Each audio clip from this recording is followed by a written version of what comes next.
Hi friends, welcome to mini சமையல்.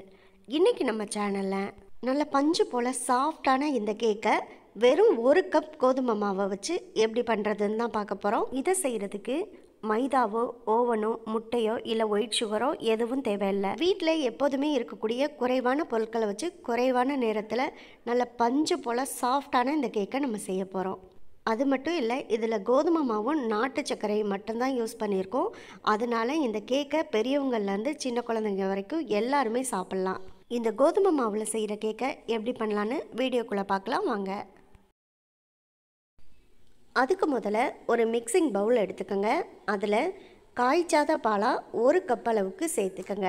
இப்போ இந்த கேக்குக்கு சேர்க்கக்கூடிய பொருட்கள் எல்லாத்தையுமே நீங்கள் கப்பு வச்சு அளந்து சேர்த்துட்டாலும் சரி, இல்லை ஒரு டம்ளர் வச்சு அளந்து சேர்த்துட்டாலும் சரி, எதால் அளந்து சேர்க்குறீங்களோ அதை வச்சு எல்லா பொருட்களுமே அளந்து சேர்த்துக்கோங்க. அப்போ தான் மெஷர்மெண்ட் சரியாக இருக்கும். இப்போ பாலை அளந்து சேர்த்த அதே கப்பில் 1 கப் அளவுக்கு நாட்டு சர்க்கரை சேர்த்துக்கோங்க.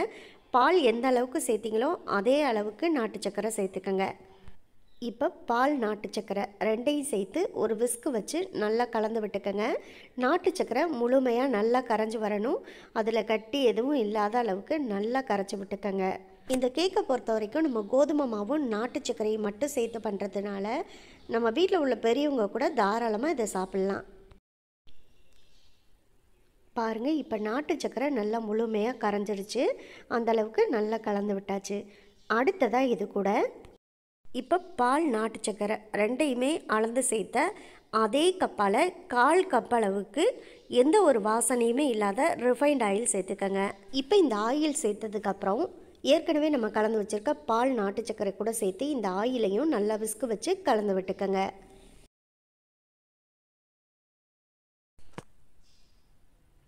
பாருங்கள், இப்போ ஆயிலையும் சேர்த்து நல்லா கலந்து விட்டாச்சு.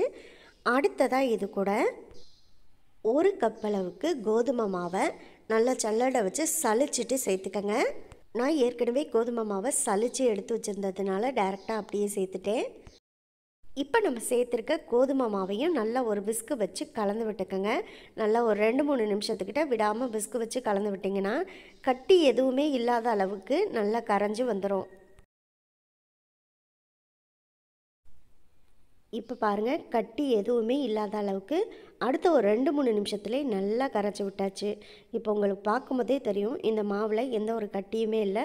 அந்த அளவுக்கு விஸ்கு வச்சு நல்லா கலந்து விட்டாச்சு. அடுத்து இது கூட 1/2 ஸ்பூன் அளவுக்கு பேக்கிங் பவுடர் சேர்த்துக்கங்க. கூடவே 1/4 ஸ்பூன் அளவுக்கு பேக்கிங் சோடா சேர்த்துக்கங்க. நிறைய பேர் இந்த பேக்கிங் பவுடரும் பேக்கிங் சோடாவும் எங்கே கிடைக்கும்னு கேட்டிருந்தீங்க. எல்லா டிபார்ட்மெண்டல் ஸ்டோர், சூப்பர் மார்க்கெட் எல்லாத்துலேயுமே கிடைக்கும். அப்படி இல்லைன்னா ஆன்லைனில் ஃப்ளிப்கார்ட், அமேசான் இதில் கூட நீங்கள் ஆர்டர் பண்ணி வாங்கிக்கலாம். இப்போ நம்ம சேர்த்துருக்க பேக்கிங் சோடா, பேக்கிங் பவுடர் ரெண்டையும் நல்லா ஒரு 2 நிமிஷத்துக்கிட்ட விஸ்கு வச்சு நல்லா அடித்து கலந்து விட்டுட்டு மாவை இப்போ விஸ்கு வச்சே எடுத்து பார்த்தீங்கன்னா இந்த மாதிரி கன்சிஸ்டன்சியில் இருக்கணும். இதுதான் கேக் செய்கிறதுக்கு சரியாக இருக்கும். இப்போ இந்த கேக்குக்கு நான் கொஞ்சம் டுட்டு ஃப்ரூட்டியும் எடுத்து வச்சுருக்கேன், அதை சேர்த்துக்கலாம். உங்ககிட்ட நட்ஸ் இருந்தால் நட்ஸு கூட நீங்கள் சேர்த்துக்கலாம். நான் இப்போ டுட்டு ஃப்ரூட்டி மட்டும்தான் சேர்த்துருக்கேன். டுட்டு ஃப்ரூட்டியெல்லாம் நம்ம நிறைய சேர்த்து பண்ணுறதுனால இந்த கேக்கு சாப்பிடும்போது இடையில இந்த டுட்டு ஃப்ரூட்டியையும் சேர்த்து சாப்பிடும்போது நல்லா ப்ளம் கேக் சாப்பிட்றது மாதிரி இந்த கேக் வந்து நல்லா டேஸ்ட்டாக இருக்கும். கடைசியாக டுட்டு ஃப்ரூட்டியையும் சேர்த்து நல்லா மாவில் கலந்து விட்டுட்டோன்னா இப்போ கேக் செய்கிறதுக்கு நம்ம கேக் பேட்டரை ரெடி பண்ணிட்டோம். அடுத்ததாக இப்போ கேக்குக்கு ரெடி பண்ணி வச்சுருக்க மாவை நம்ம கேக்கு ட்ரேயில் சேர்த்துக்கணும். அதுக்காக கேக் செய்ய போகிற அந்த ட்ரேயை நம்ம முதல்ல ரெடி பண்ணிக்கலாம். இப்போ 1/2 ஸ்பூன் அளவுக்கு நெய் எடுத்துக்கோங்க. அதை ப்ரஷ்ஷில் அப்ளை பண்ணிவிட்டு நல்லா இந்த கேக் ட்ரேயில் கீழ்ப்பக்கம் சுற்றிலும் சைடில் எல்லா சைடுமே நல்லா இந்த நெய்யை அப்ளை பண்ணிக்கணும். அப்போ தான் கேக் எடுக்கும்போது எடுக்கிறதுக்கு ஈஸியாக வரும். இப்போ சுற்றிலும் நல்லா நெய்யை அப்ளை பண்ணியாச்சு. அடுத்ததாக நான் இந்த கேக் ட்ரேக்கு அளவுக்கு ஏற்றது மாதிரி நான் ஏற்கனவே ரவுண்ட் ஷேப்பில் பட்டர் ஷீட்டை கட் பண்ணி எடுத்து வச்சுருந்தேன். அந்த பட்டர் ஷீட்டை அடி பக்கத்தில் இந்த கேக் ட்ரேயில் சேர்த்துக்கலாம். உங்ககிட்ட ஒருவேளை பட்டர் ஷீட் இல்லைன்னா நம்ம நெய் அப்ளை பண்ணியிருக்கோம் இல்லையா கேக் ட்ரேயில், அது மேலேயே கொஞ்சம் கோதுமை மாவை எடுத்து தூவி விட்டுக்கோங்க. சுற்றிலும் நம்ம அப்ளை பண்ணியிருக்க நெய் மேலே எல்லாத்துலேயுமே கோதுமை மாவை லைட்டாக தூவி விட்டுட்டிங்கன்னா அப்போவும் கேக் எடுக்கிறதுக்கு ஈஸியாக தான் வரும். இப்போ நான் போட்டிருக்க பட்டர் ஷீட் மேலேயுமே நெய் அப்ளை பண்ணிவிட்டேன். இப்போ நம்ம கேக்குக்கு ரெடி பண்ணி வச்சுருக்க இந்த மாவை இந்த கேக் ட்ரேயில் சேர்த்துக்கலாம். டுட்டு ஃப்ரூட்டி எல்லாம் போட்டிருக்கிறதுனால நல்லா விஸ்க் வச்சு ஒரு முறை கலந்து விட்டுட்டு அதுக்கப்புறமா சேர்த்துக்கங்க. அப்போ தான் ஈவனாக எல்லா பக்கமும் டுட்டு ஃப்ரூட்டி வந்து போய் சேரும். அவ்வளோதான். இப்போ கேக்குக்கு ரெடி பண்ணி வச்சுருந்த மாவை இந்த கேக் ட்ரேயில் சேர்த்தாச்சு. அடுத்ததாக இந்த கேக் ட்ரேயை நம்ம குக்கர்லேயோ இல்லை வீட்டில் உள்ள ஒரு கடாயிலையோ வச்சு தான் வேக வச்சுக்கணும். நான் எப்போதுமே கேக் செய்கிறதுக்குன்னு ஒரு பழைய குக்கர் வச்சுருக்கேன். அந்த குக்கரில் தான் எப்போதுமே கேக் செய்வேன். அதில் ஏற்கனவே கேக் ட்ரே வைக்கிறதுக்கு ஏற்றது மாதிரி ஒரு ஸ்டாண்டும் போட்டு வச்சுருக்கேன். இந்த குக்கரை நல்லா ஒரு 5 நிமிஷத்துக்கிட்ட அடுப்பை ஹை ஃப்ளேமில் வச்சு ஏற்கனவே ஃப்ரீ ஹீட் பண்ணி வச்சுருக்கேன். அதனால் கேக் ட்ரேயை மெதுவாக இந்த ஸ்டாண்டில் சேர்த்துக்கலாம். நிறைய பேர் நான் ஏற்கனவே கேக் வீடியோ போட்டிருந்த எல்லாத்துலேயுமே கமெண்ட்டில் கேட்டிருக்கீங்க ஃப்ரீ ஹீட்னா என்னன்னு சொல்லி. ஃப்ரீ ஹீட்னா நம்ம குக்கரோட அடிப்பக்கத்தில் தண்ணியோ உப்போ எதுவுமே சேர்க்க தேவையில்லை. குக்கரோட அடிப்பக்கத்தில் எதுவுமே சேர்க்காம வெறுமனேன்னு நம்ம குக்கரை சூடு பண்ணிக்கணும். அதை சூடு பண்ணுறதுக்கு முன்னாடி அந்த குக்கரோட மூடியில் இருக்கக்கூடிய பெல்ட்டு அப்புறமா அந்த விசிலு இதெல்லாம் கலட்டி எடுத்துட்டு சும்மா சாதாரணமாக க்ளோஸ் பண்ணி வைங்க மூடியை. அப்போது குக்கர் வந்து நமக்கு நல்ல ஹீட் ஆகி வந்துடும். அப்போது நம்ம கேக் ட்ரேயை வச்ச கொஞ்ச நேரத்துலேயே பார்த்தீங்கன்னா நமக்கு கேக்கும் வந்து வேக ஆரம்பிச்சிடும். அதுதான் ஃப்ரீ ஹீட் பண்ணுறது. இப்போ நான் குக்கரில் பெல்ட்டோ விசிலோ எதுவும் போடலை. சும்மா சாதாரணமாக நார்மலாக தான் மூடி வச்சுருக்கேன். உங்ககிட்ட பழைய குக்கர் இல்லைன்னா பழைய கடாயெல்லாம் உங்ககிட்ட இருக்கும். அதையும் கூட நீங்கள் மூடி போட்டு மூடி வச்சு ஃப்ரீ ஹீட் பண்ணிவிட்டு கேக் செஞ்சுக்கலாம். இப்போ இந்த கேக்கு நல்லா ஒரு 30லேருந்து 35 நிமிஷம் வரைக்கும் ஸ்டவ்வை மீடியம் ஃப்ளேமில் வச்சுட்டு வேக விடுங்க. அதுக்குள்ளே கேக்கு நல்லா சாஃப்டாக பஞ்சு போல் வெந்து வந்துடும். இப்போ 30 நிமிஷத்துக்கு இடையிலே அடுத்த ஒரு 10 நிமிஷத்துலே குக்கரை ஓப்பன் பண்ணி பார்த்தீங்கன்னா கேக் வந்து லைட்டாக எலும்பி வந்திருக்கும். அதில் நம்ம கேக்குக்கு மேலே சேர்க்கக்கூடிய நட்ஸு இல்லை டுட்டு ஃப்ரூட்டி எது சேர்க்குறாந்தாலும் இந்த சமயத்தில் சேர்த்துக்கலாம். நீங்கள் ஃபஸ்ட்டே வந்து மேலே சேர்க்கக்கூடிய நட்ஸ் எல்லாம் சேர்த்துட்டிங்கன்னா கேக் வந்து எலும்பி வரும்போது இது எல்லாமே கேக்குக்குள்ளே போயிடும், மேலே டெக்கரேஷனுக்கு இருக்காது. ஆனால் குக்கரில் சேர்த்தா ஒரு 10 நிமிஷம் கழித்து கேக் மேலே லைட்டாக எலும்பி வரும்போது இந்த மாதிரி நட்ஸு டுட்டு ஃப்ரூட்டி இதெல்லாம் சேர்த்துட்டிங்கன்னா அது அப்படியே உள்ளே போகாமல் மேலே டெக்கரேஷனுக்கு இருக்கும். நான் இன்றைக்கி கொஞ்சம் பாதாம் பருப்பும் டுட்டு ஃப்ரூட்டியும் மேலே சேர்த்துட்டு குக்கரை திரும்பவும் க்ளோஸ் பண்ணிக்கிறேன். குக்கரில் சேர்த்தா அடுத்த ஒரு 10 நிமிஷத்துலேயே நம்ம ஓப்பன் பண்ணி இதெல்லாம் சேர்த்துட்டோம்.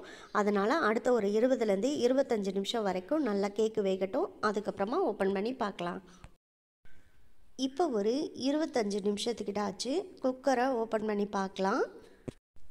பாருங்கள், இப்போ கேக் வந்து எவ்வளோ பஃபியாக பஞ்சு போல் மேலே சாஃப்டாக அழகாக எலும்பி வெந்து வந்திருக்கு. நம்ம சேர்த்த நட்ஸு டுட்டு ஃப்ரூட்டி இது எல்லாமே பார்க்குறதுக்கும் ரொம்பவே அழகாக இருக்குது. இப்போது கேக்கு முழுமையாக வெந்துருச்சான்னு பார்க்குறதுக்காக ஒரு குச்சி வச்சோ இல்லை கத்தி வச்சோ இந்த மாதிரி குத்தி பாருங்கள். எதுவுமே குச்சியில் ஒட்டாமல் வந்துருச்சுன்னா கேக் முழுமையாக வெந்துருச்சுன்னு அர்த்தம். இப்போ நமக்கு குச்சியில் எதுவுமே ஒட்டலை. அப்போ கேக் நல்லா சாஃப்டாக முழுமையாக வெந்து வந்துருச்சுன்னு அர்த்தம். அதனால் இப்போ கேக் ட்ரேயை நம்ம ஸ்டவ் ஆஃப் பண்ணிவிட்டு வெளியில் எடுத்து வச்சிடலாம். பாருங்கள், இப்போ கேக் எடுத்து வெளியில் வச்சாச்சு. எந்த அளவுக்கு சூப்பராக வந்திருக்குன்னு பாருங்கள். இதை உடனே நம்ம கேக் ட்ரேலேருந்து எடுத்துடக்கூடாது. இது இப்போ ரொம்ப சூடாக இருக்கும். சூடு நல்லா ஆறட்டும், ஒரு 15 நிமிஷத்துக்கிட்ட ஆறட்டும். அதுக்கப்புறமா நம்ம இதை வெளியில் எடுத்துக்கலாம். இப்போ ஒரு 15 நிமிஷத்துக்கிட்ட ஆச்சு. கேக் ட்ரேயில் உள்ள சூடு எல்லாமே நல்லா ஆறி வந்துருச்சு. அதனால் சுற்றிலும் இந்த ஓரத்தையெல்லாம் கத்தி வச்சு லைட்டாக கேக்கை எடுத்து விட்டுக்கோங்க. அப்போ தான் கேக்கை எடுக்கிறதுக்கு ஈஸியாக வரும். அவ்வளோதான். இப்போ சுற்றிலும் நம்ம கேக்கை எடுத்து விட்டாச்சு. இப்போ இந்த பிளேட்டில் அழகாக இந்த கேக் ட்ரேயை அப்படியே கவுத்து போட்டோன்னா நமக்கு கேக் ட்ரேலேருந்து கேக் வந்து அழகாக கலண்டு வந்துடும்.